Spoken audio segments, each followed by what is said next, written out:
to get a bit more analysis on all of this, let's bring in France 24's Philip Turle. Philip, let's start with Valerie Pecresse. Why is she having such a hard time taking off? Well, I think there are several reasons for this. She's stuck in the middle ground between Emmanuel Macron on one side and the far-right candidates, of which there are two, Marine Le Pen and Éric Zemmour, on the other. Now, if you look at the opinion polls in France, you can see that Emmanuel Macron is still way ahead of all the other candidates, even though, as you said, he has still not declared his candidacy, but he's still on 25.5%, according to opinion polls, the latest ones published on Friday, with Marine Le Pen in second place from the far right National Rally on 17%, and then you have Valérie Pécresse and Éric Zemmour on level pegging at 15%. Now, that's not good news for Valérie Pécresse because she wants to break away to be the real challenger of Emmanuel Macron. But after that speech yesterday, which was supposed to be, as it was described, the speech of her life, the speech of her career, to re-galvanize support and put the Republican Party back on the map with a real chance of taking power in this country, the adjectives today in the press are a little bit less praising. We've seen she has a mechanical tone. She's not very natural. She's not a natural-born orator. It was boring.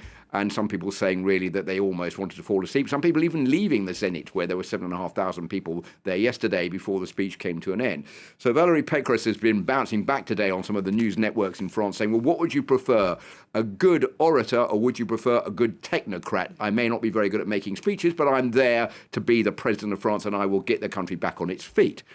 As I was saying, the problem with her is she's got this competition from Emmanuel Macron on the right, who's trying to take away supporters from Valérie Pécresse. She's lost quite a few in the last few days, notably Natasha Bouchard, the mayor of Calais, who is one of the key leaders in the fight against illegal migration, she being the mayor of Calais, and Eric Woerth, a former budget minister under Nicolas Sarkozy, both of whom have jumped ship to join with Emmanuel Macron. And the man himself, Nicolas Sarkozy, has remained conspicuous by his silence in all of this.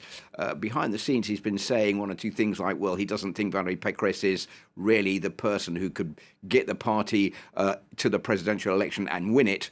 And also he's irritated she hasn't been citing and quoting him more in her speeches. So he hasn't thrown his support out into the ring and hasn't appeared at the moment to be too keen on being associated with Valérie Pécresse.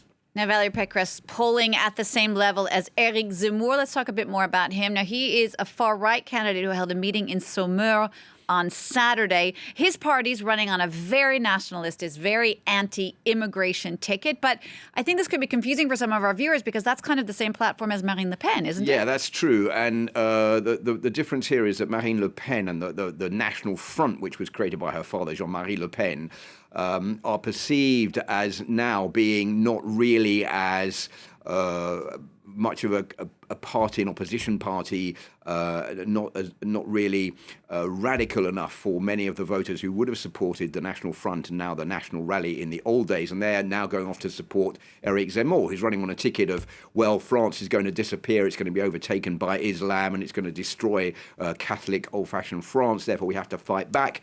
And he is running on a ticket of security as well. So many people are saying, well, I think they would rather support Éric Zemmour and not Marine Le Pen. But she's still second in the opinion polls. But that is also posing a problem for Valérie Pécresse because she knows if she moves more to the far right, she's going to lose some of the traditional right, who will then go off and join forces with Emmanuel Macron. So all of this is a very difficult situation for Valérie Pécresse.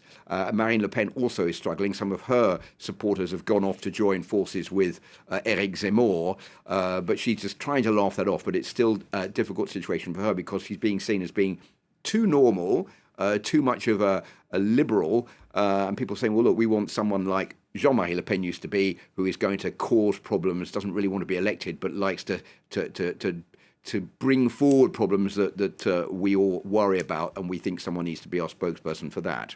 All right, Philip, thanks so much for that. We're going to be talking a lot about the French election in the coming weeks. Philip Turle, thank you very much.